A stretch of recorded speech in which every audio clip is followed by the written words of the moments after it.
Okay, so here's my second video in my series I am doing of caliber versus caliber. The first one I did was the 270 versus the 7mm-08. Today I'm doing the 7mm-08 versus the 308. This is a highly discussed topic, and I did a lot of research myself and ultimately purchased the 7mm-08. I actually switched from the 30-06 to the 7mm-08, and if you want to see some of the reasons why, you can see my video that's titled Why I Switched. And then next I'll probably do a 7mm-08 versus 30-06. This is a ballistics comparison on paper for these two calibers.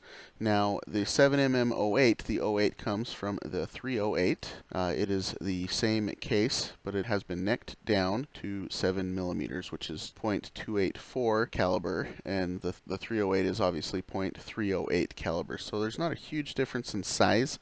Percentage-wise, it's very little. I think 14-15% is all. It might be a little more than that. But as far as the diameter of the bullet, there's really not a huge difference between 7mm and 30 caliber.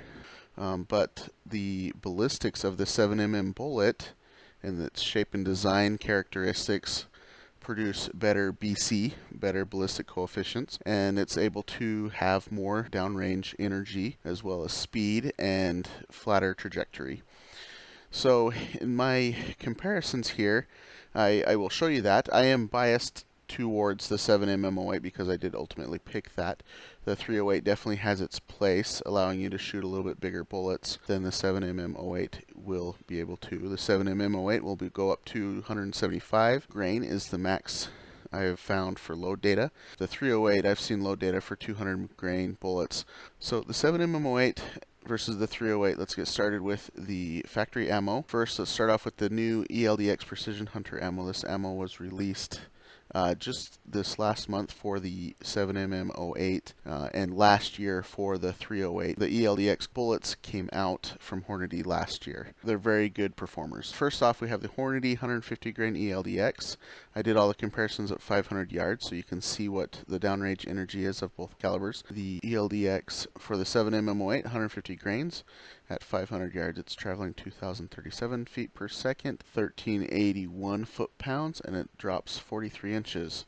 Down here on the 308, we have the 778 grain ELDX, so 28 grains larger. It is traveling 1,868 feet per second and has 1,379 foot-pounds of energy, and it drops 50 inches. So it drops 7 inches more, has 2 foot-pounds of energy less, and it's traveling 160, 107, 100, whatever that is. My math is not great today. 100 and some odds feet per second less. So that's that. It is a bigger bullet, but it's a bigger bullet that has less energy at 500 yards than a 7mm-08.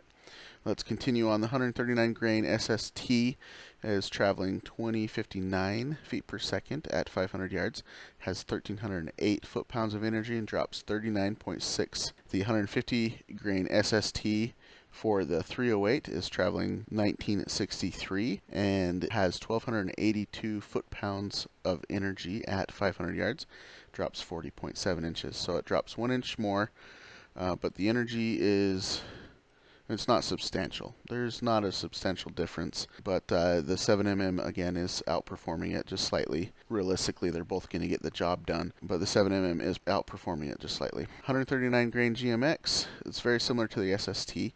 For the 7mm-08, it's traveling 2,026 feet per second, 1,267 foot-pounds of energy, 40.8 inch drop. Down here we have the 308, 150 grain GMX. 1,916 feet per second, 223 foot-pounds of energy, drops 42 inches. So you can see almost every single round, even though it's lighter up here, it is a more efficient bullet and therefore has more downrange energy. And again, like I mentioned, the size difference is a small percentage as far as diameter goes. Weight, you can see that it is a little bit different. as well. Obviously 139 grains is 11 grains less than 150 grains, but it produces 44 foot-pounds of energy more at 500 yards. Federal Nosler partitions. Now there's only one Nosler partition available in the 7MM-08 from the factory. That is 140 grain. 500 yards, 1847 feet per second, 1061. 55-inch drop. This is not the best performing cartridge. The partitions are not very efficient as far as in-flight performance. They are great once they hit the target. They're excellent bullets for hunting, especially larger, heavier skinned animals like elk and bigger deer, but they are not very efficient in getting there. The new AccuBond long range, which I did not include in here, are much more efficient in flight, and they're supposed to perform similarly to the partitions. I only included the partitions because of its long history of excellent performance in hunting. So again, 140 grain partition, you can see, produces 1061 foot-pounds. If you go down here, this is 180, we'll go to 130, or no, 150. So 150 grain partition, 1050 foot-pounds. So 11 foot-pounds less, and it's dropped about 1 inch more. Fairly consistent. You'll see this very consistent through factory loads. The real benefits of the 7MM-08 come out when you hand load for it, and I'll show that here in just a second. Of course, they have a larger factory ammo, the 180 grain partition from Nosler. It's a federal ammunition, of course. 1734 feet per second, 1202 foot-pounds of damage, dropped 66 inches. So you can see it does perform about 140 foot-pounds better, but you're talking 40 grains heavier bullet, only 130 foot-pounds more. But you can hand load 160 grain partitions for the 7MM-08. You can handle those, and we'll get to that in just a second. And then the ballistic tip, last of all, 130 grain ballistic tip, 1156 foot-pounds of energy, traveling 1863 out of the 308.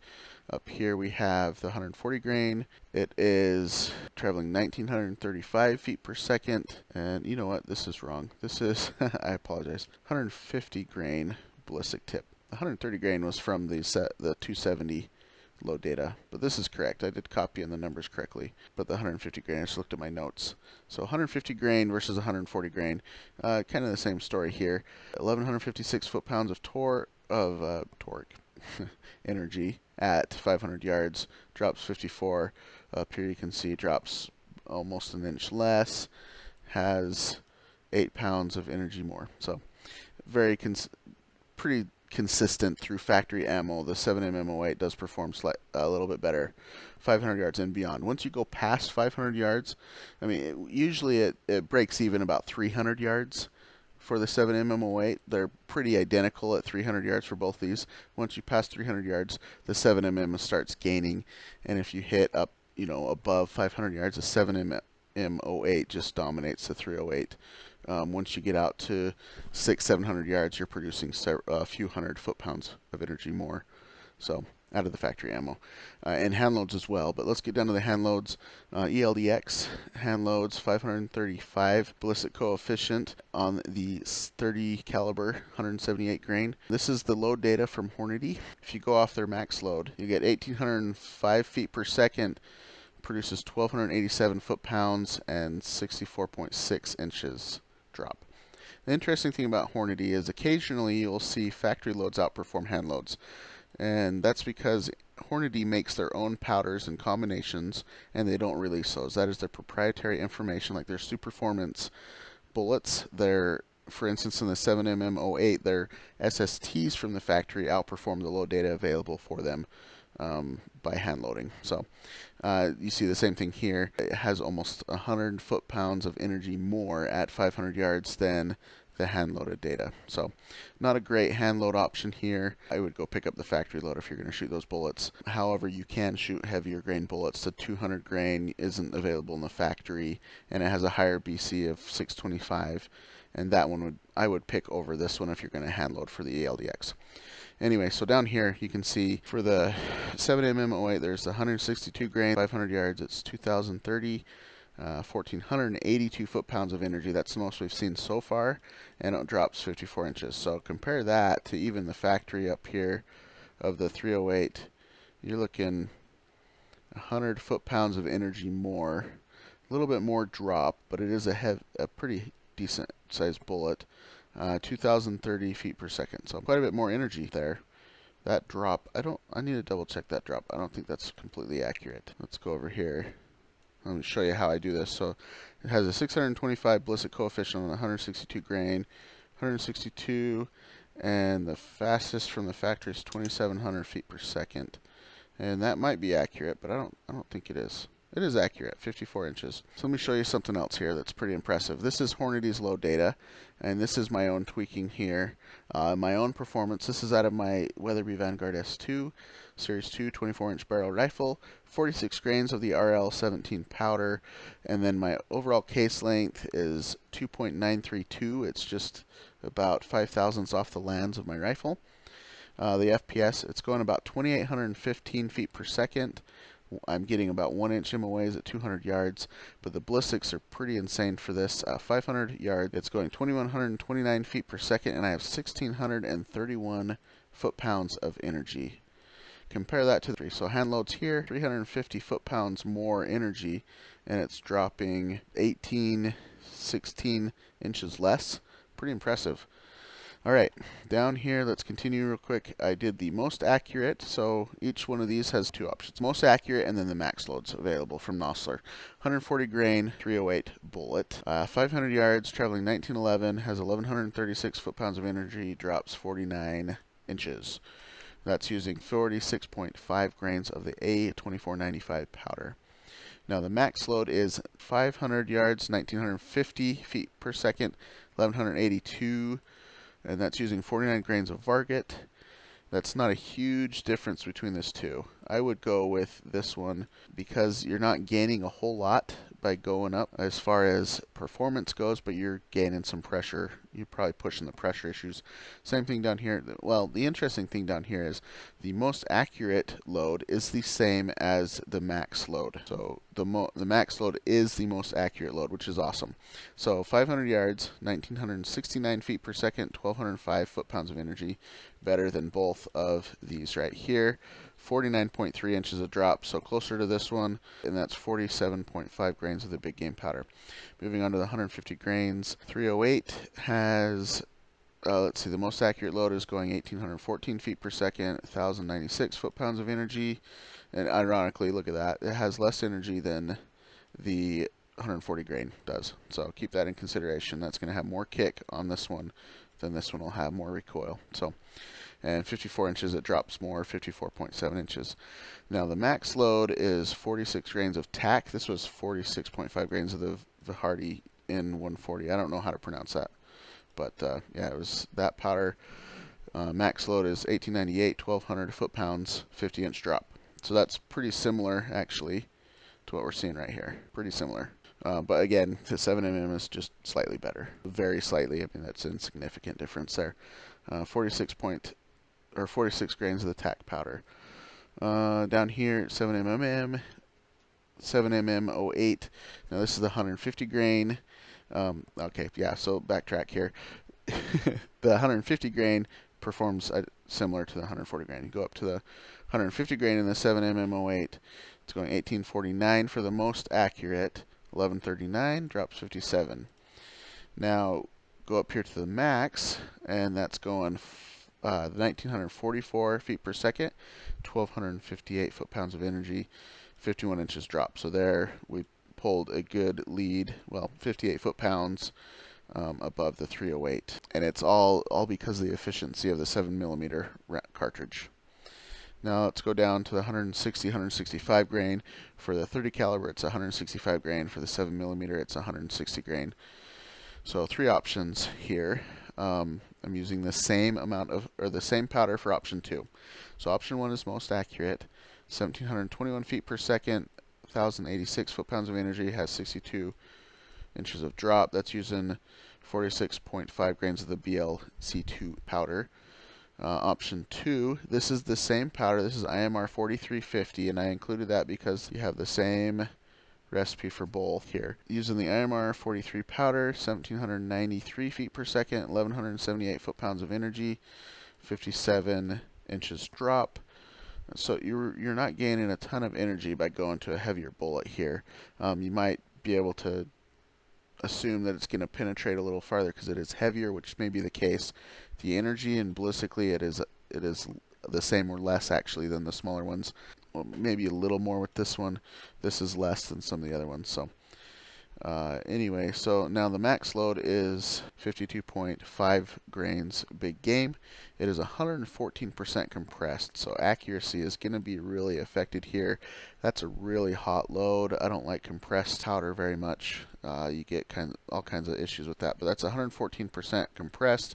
This is the max load tested by Nosler, 1,301 foot-pounds of energy, so that's a decent amount there. 52 inches drop. Alright, so down here we have the 160 grain partition for the 7mm-08. This is the most accurate load. 500 yards, it's traveling 1756. 1095, 64-inch drop. So a little bit more drop, but a little bit more energy than the 308. It's a very conservative load, very low pressures according to the load data on that one. And then for the same powders, the IMR 4350, this one had less powder in it. It was a more conservative load by quite a bit. You're talking 6 grains less right here. Same case, 6 grains less. 1801 feet per second, 1152, 61-inch drop. So we're 25 foot-pounds of energy less, but we're using 6 grains of powder less. So take that in consideration. Max load, 47.5 grains of RL17. 1905 feet per second, 1290, 55-inch drop. So you can see this does outperform it slightly, but again, that is compressed, and I wouldn't be shooting that because that you start to run into issues when you compress powders. That's very compressed. So this would be, I would consider, a safer alternative to this one, and it's 11 foot-pounds of energy less, a little bit more drop. Going down here to the larger bullets, we have the 175 grain for the 7mm, 180 grain for the Nosler. So the BCs here, you can see the difference in the BCs, 474 and 519, so a little more efficient. Again, the Nosler partition is not a very efficient bullet in flight, but 519, thanks to the 7mm design, sorry about that, thanks to the 7mm design, gives it a little bit better performance there. Most accurate, 1727 feet per second, 1093. So again, like I mentioned earlier, bigger bullet may penetrate more, but it does not have more energy when you go off of these loads. Max load, 1773, 1152 foot-pounds of energy, 63 inches drop. Let's go down here. For the 7mm-08, we have 1727, which is identical to that, if you notice. But look at the energy, 1139 foot-pounds of energy, 69-inch drop. It does have a big drop. This was a pretty conservative load, if I remember right. But let's go down here. Here's the max load, 1,844 feet per second, 1,321 foot-pounds of energy, 61-inch drop. So you look at these, and these are supposed to penetrate really well, but their performance is not very good. I'm going to try the AccuBond long-range bullets because they have a lot better BCs. I believe it's close to 650 BC for the 7mm in this. This one's 611 for the 160 grain. But, I mean, you look at that energy, 1321, go up to my Handload here, and I'm at 1631. So that's the reason why I'm using those 162 grains. Okay, so this is where it gets a little more interesting. Down here you see we have the 308 and the 7mm. This is the recoil numbers. They don't have the same grains posted, they just have the bigger bullets posted. But you can see 150 grain bullet produces 15.8 pounds of recoil. 120 grain, 12.1, 140 grain, 12.6. You get up 165 grain bullet, 18.1 foot-pounds of recoil. So this is interesting here. The 7mm-08 produces more energy at almost all similar loads. It outperforms the 308 on almost everything, but then it has 3 to 5 pounds less recoil force on your shoulder. And the velocity, feet per second, it's traveling 1 feet per second less, 2 feet per second, 2.5. So this one isn't going to beat you up as much as this one. Now the 308 has pretty mild recoil compared to some of the other ones, but still the 7mm-08 outperforms it and has less recoil. So that's basically the summary of what I decided when I picked my rifle, as I went with the 7mm-08. Because of these factors here, virtually identical once you get out to 300 yards, and then once 300 yards hits, it starts to outperform the 308, and in some cases outperforms it really well, like this right here, and that's using factory load data, and this is my personal test right here, and that's pretty awesome right there. Then you look at the recoil, and it's far less. So that is why I personally picked the 7mm-08 over the 308. The 308 definitely has its place and it's very popular, but if you compare it to what else is out there, like the 7mm-08, there are superior options that won't beat you up as much.